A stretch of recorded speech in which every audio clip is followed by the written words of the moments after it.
Magluto tayo ngayon ng honey and mustard chicken. Yan. Yan ay chicken wings, pero nilagyan ko rin ng yung tight.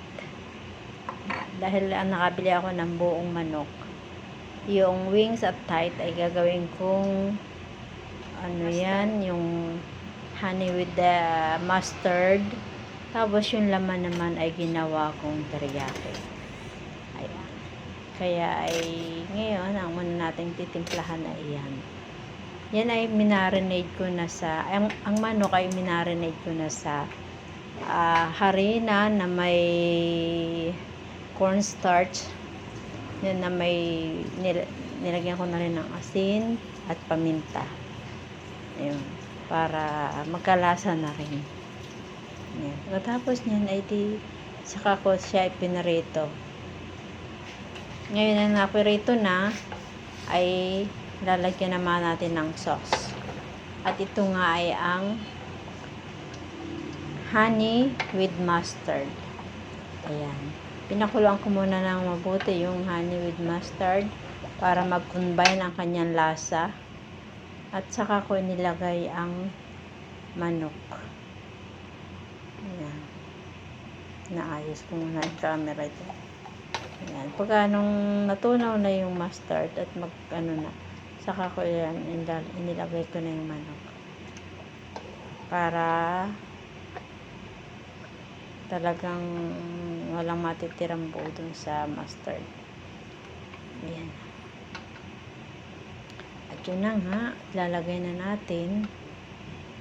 Kailangan ay mahalo siya ng mabuti. Kaya matagal ko siyang hinalo para lahat ng manok ay malagyan ng makota ng sauce. Ayan. Kailangan lang talagang tiyaga sa paghahalo. Dahil yan ay kakaunti yung sauce. Dahil yan ay kailangan ay dry. Basta lang ay makapitan ng sauce lahat. Kaya tiyaga, unti-unti hahaluin natin ang hahaluin para siya. Lahat ay malagyan ng parte ng manok. Lahat ay malagyan. Ayan.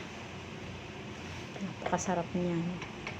Minsan nagtry ako ng sa naman yun, sa karne.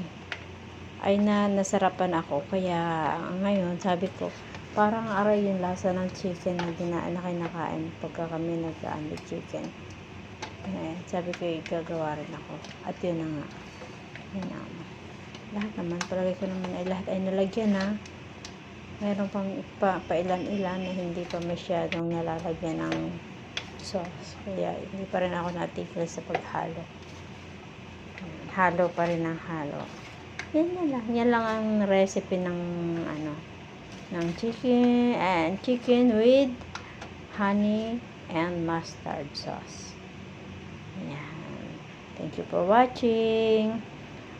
Please react, comment, and share.